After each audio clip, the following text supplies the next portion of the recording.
नमो बुद्धा दोस्तों आपके सामने उपस्थित हूं आज फिर एक नए वीडियो के साथ। दोस्तों, अब तक आपने जाना कि बौद्ध धर्म का एक हिस्सा वज्रयान के रूप में जाना जाता है और कई देश हैं जो वज्रयान को मानते हैं। वहां पर इसके मानने वालों की संख्या बहुतायत में है, बहुसंख्यक हैं। तो दोस्तों, ये एक बहुत ही इंपॉर्टेंट, बहुत ही महत्वपूर्ण विषय है और इसको और अधिक जानने के लिए आज हम इस पर चर्चा करेंगे। एक परंपरा जो तंत्र मंत्र या फिर सिद्ध के रूप में जानी जाती है। सिद्ध कौन है? और दोस्तों, आप जानते हैं सिद्ध आज किस धर्म के लोग बताए जाते हैं, लेकिन सच्चाई कुछ अलग है जिस पर हम आज बात करेंगे। तो दोस्तों, अगर आप वास्तविक सच्चाई जानना चाहते हैं, वास्तविक इतिहास जानना चाहते हैं, तो इस वीडियो के साथ बने रहिए अंत तक, ताकि आप अधूरी बात न समझें, पूरी बात को जानें। क्योंकि एक कहावत है, अधूरा ज्ञान खतरनाक होता है।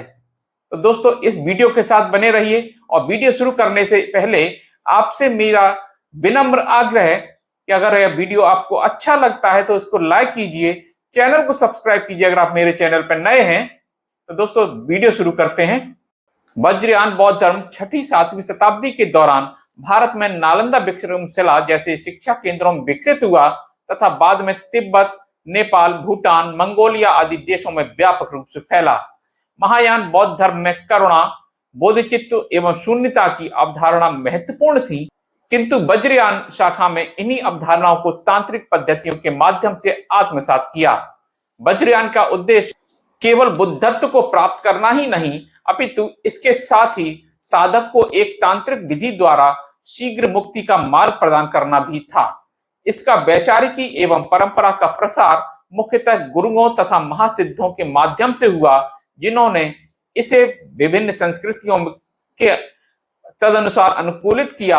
भारतीय परंपरा में यह साधना न केवल बौद्ध धर्म तक सीमित रही, अपितु शैव, शाक्त और नाथ तांत्रिक परंपराओं से भी प्रभावित हुई एवं प्रवृत्ति विशेष रूप से तिब्बती बौद्ध धर्म में देखी जाती है, जहां पद्मसंभव ने वज्रयान को एक संगठित रूप में स्थापित किया था। वज्रयान की तांत्रिक विशेषताओं में मंत्र, मुद्रा, मंडल यंत्र आदि का प्रमुख उपयोग है। मंत्रों का उपयोग साधक के मानसिक आध्यात्मिक स्तर को उन्नत करने के हेतु किया जाता है, जो अन्य भारतीय तंत्र साधना में भी महत्वपूर्ण स्थान रखते हैं। मुद्राएं तांत्रिक साधना की अभिव्यक्ति के रूप में कार्य करती हैं, साथ ही विशिष्ट ऊर्जा प्रवाह को जागृत करने का माध्यम भी होती हैं। मंडल जो विशेष ज्यामितीय संरचनाओं से युक्त होते हैं, वो ध्यान और साधना हेतु एक आध्यात्मिक मानचित्र की भूमिका निभाते हैं। यंत्रों का उपयोग विशेषकर शक्ति संचय एवं चेतना के विभिन्न स्तरों तक पहुंचने के हेतु किया जाता है। इन सभी तांत्रिक विधियों को साधक को आत्म परिवर्तन के साथ ही जागरण की ओर ले जाने के लिए भी किया जाता है। इस सब के अतिरिक्त वज्रयान साधना में गुरु शिष्य परंपरा तथा दीक्षा प्रणाली का भी विशेष महत्व है, जिसके अंतर्गत बिना गुरु की स्वीकृति एवं मार्गदर्शन की वज्रयान की साधनाओं को प्रभावी रूप से नहीं अपनाया जा सकता। गुरु की भूमिका यहाँ केवल शिक्षक की ही नहीं, अपितु आध्यात्मिक मार्गदर्शक की होती है, जो साधक को गूढ़ तांत्रिक रहस्यों में प्रविष्ट कराता। वज्रयान में बोधिचित्त, शून्यता, तंत्र योग की अवधारणाएं केंद्रीय भूमिका निभाती हैं। इन्हें बोधिचित्त वह अवस्था है जिनमें साधक न केवल स्वयं की मुक्ति के लिए अपितु समस्त प्राणियों को के कल्याणार्थ साधना करता है। शून्यता की अवधारणा जो विस्तृत रूप से नागार्जुन द्वारा प्रवर्तित मध्यमक दर्शन से ली गई वज्रयान तंत्र में अत्यंत महत्वपूर्ण है, क्योंकि यह दर्शाती है कि समस्त वस्तुएं तथा घटनाएं परस्पर आश्रित हैं और उनका कोई स्वतंत्र अस्तित्व नहीं है। तंत्र योग जिसमें साधक ध्यान, प्राणायाम, आंतरिक साधनाओं के माध्यम से उच्च चेतना की अवस्था को प्राप्त करता है, वज्रयान साधना का सर्व प्रमुख अंग है। इस साधना प्रणाली का उद्देश्य महासिद्ध अवस्था को प्राप्त करना, जिसमें साधक सांसारिक सीमाओं को लांघकर परम ज्ञान को आत्मसात कर लेता है। इस भांति वज्रयान न केवल एक धार्मिक पथ है, अपितु यह एक गहन तांत्रिक प्रणाली है जो साधक को आत्म परिवर्तन तथा आध्यात्मिक उत्थान की दिशा में अग्रसर करती है। सिद्ध परंपरा और वज्रयान की तंत्र साधना क्या है, इसमें आपसी क्या रिलेशन है? या सिद्ध परंपरा भारतीय तंत्र साधना की एक महत्वपूर्ण धारा है, जिसका उद्भव लगभग 8वीं से 12वीं शताब्दी के दौरान हुआ। यह परंपरा मुख्यतः बौद्ध धर्म के वज्रयान संप्रदाय और हिंदू तांत्रिक प्रथाओं के अंतर संबंध से विकसित हुई। सिद्धों को महासिद्ध भी कहा जाता है, जिनका योगदान न केवल तांत्रिक साधना में विस्तार में रहा, अपितु उन्होंने योग, तंत्र, ध्यान आदि की विशेष साधनाओं को भी प्रतिष्ठित किया। बौद्ध सिद्धों तथा नाथ संप्रदाय के योगियों के बीच घनिष्ठ संबंध दृष्टिगोचर होता है तथा दोनों ही परंपराएं तंत्र, योग एवं सहज साधना के सिद्धांतों को साझा करती हैं। सिद्ध परंपरा में सहज योग की अवधारणा महत्वपूर्ण थी, जिसके अंतर्गत साधक सांसारिक बंधनों से मुक्त होकर सहज रूप से आत्म साक्षात्कार की ओर अग्रसर होता है। बौद्ध महासिद्धों की साधनाएं तथा नाथ संप्रदाय की योग साधना में समानता देखी जा सकती है।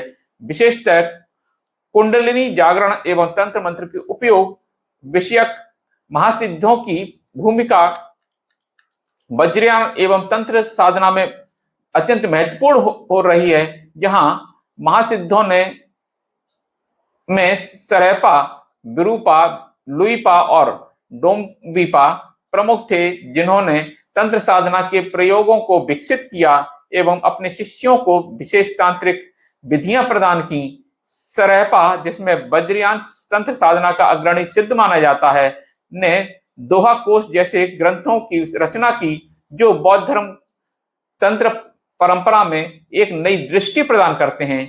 इसी भांति विरूपा को काली साधना तथा गुप्त तांत्रिक विधियों का प्रवर्तक माना जाता है। वहीं लुईपा और डोंबिपा ने तंत्र साधना में शाक्त एवं सहज मार्ग को एकीकृत किया। इन महासिद्धों की साधनाएं मुख्यतः वज्रयान की सहजयान तथा महायोग परंपराओं से प्रभावित थीं, जहां आत्मज्ञान प्राप्ति हेतु साधक को बाह्यांतर रूपों में साधना करनी होती है। तंत्र साधना के संदर्भ में इन महासिद्धों ने गुरुत्व, दीक्षा, योग साधना को विशेष महत्व दिया, जिससे कि वज्रयान की तांत्रिक प्रणाली अत्यधिक परिपक्व हुई। सिद्धों के ग्रंथों तथा साहित्य ने वज्रयान तंत्र साधना को एक ठोस आधार प्रदान किया। दोहा कोश, 84 सिद्धों की परंपरा एवं अन्य वज्रयान ग्रंथों में महासिद्धों की शिक्षाओं का संकलन किया गया, जिसमें उनके तांत्रिक साधना पद्धतियों तथा योग संबंधी विचारों को संहिताबद्ध किया गया। सहज योग, महायोग की अवधारणाएं सिद्धों की शिक्षाओं में महत्वपूर्ण स्थान रखती हैं, जिसमें तांत्रिक साधना के माध्यम से आध्यात्मिक मुक्ति का मार्ग प्रशस्त किया जाता है। वज्रयान तथा शैव शाक्त साधना में समानता इस तथ्य से स्पष्ट होती है कि दोनों ही परंपराएं ध्यान, कुंडलिनी जागरण, तंत्र मंत्र, दीक्षा पद्धति को विशेष महत्व देती हैं। साथ ही इन परंपराओं में गुरु शिष्य संबंध को सर्वोपरि माना गया है, जहां साधक को केवल दीक्षा के माध्यम से ही तांत्रिक मार्ग की वास्तविकता को समझने का अधिकार प्राप्त होता है। इस तरह सिद्ध परंपरा तथा वज्रयान तंत्र साधना का पारस्परिक प्रभाव भारतीय तांत्रिक परंपरा की एक समृद्ध एवं जटिल परंपरा को जन्म देता है, जो आज भी विभिन्न साधना पद्धतियों के जीवंत रूप में विद्यमान है। भारतीय तांत्रिक परंपरा में वज्रयान का क्या योगदान है, थोड़ा सा इस पर हम बात कर लेते हैं, चर्चा कर लेते हैं। भारतीय तांत्रिक परंपरा में वज्रयान बौद्ध धर्म का महत्वपूर्ण योगदान रहा है। विशेष रूप से शैव, शाक्त और नाथ परंपराओं में पर इसका गहरा प्रभाव देखा जा सकता है।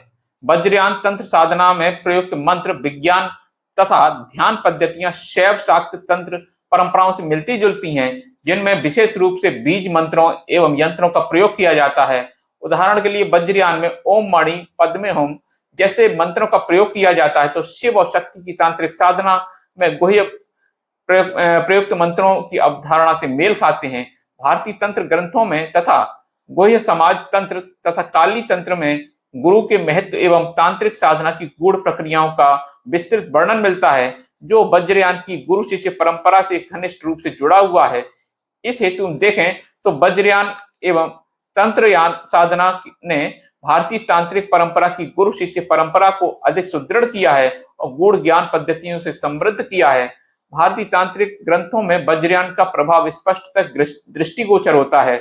गुह्य समाज तंत्र, हिवज्र तंत्र तथा काली तंत्र जैसे ग्रंथों में तांत्रिक साधनाओं का तुलनात्मक दृष्टि से अवलोकन करने पर स्पष्ट होता है कि वज्रयान बौद्ध धर्म और शैव तंत्र साधनाओं के बीच महत्वपूर्ण सेतु का कार्य करता है। गुह्य समाज तंत्र में ध्यान तथा मंडल साधना की विधियां विस्तार से चर्चित हैं, तो वज्रयान एवं हिंदू तंत्र साधनाओं के बीच की समानता को दर्शाती हैं। इसी भांति हिवज्र तंत्र में चक्र साधना एवं कुंडलिनी जागरण की पद्धतियां वर्णित हैं, जो शैव तंत्र की सिद्धांतों के ही समान हैं। काली तंत्र में वामाचार परंपराओं का वर्णन किया जाता है। यह वज्रयान के वाम मार्ग और गूढ़ साधनाओं पद्धतियों से मेल खाता है। इन ग्रंथों के तुलनात्मक अध्ययन से स्पष्ट होता है कि वज्रयान ने भारतीय तंत्र साधना की परंपरा में न केवल योगदान ही दिया, अपितु उसकी विभिन्न शाखाओं को एक साझा तांत्रिक पद्धति में संगठित करने में भी सहायक रहा है। वज्रयान की साधना पद्धतियां भारतीय तांत्रिक परंपराओं के विभिन्न पहलुओं को अपने भीतर समाहित करती हैं। कुंडलिनी जागरण तथा चक्र साधना वज्रयान एवं शैव शाक्त परंपराओं में समान रूप से महत्वपूर्ण मानी जाती हैं। वज्रयान की उच्चतम साधनाओं में महामुद्रा, महासंधि जैसी अवधारणाएं शामिल हैं, जो शैव तंत्र की कुंडलिनी शक्ति के जागरण एवं सहस्रार चक्र के उद्दीपन से जुड़ी हैं।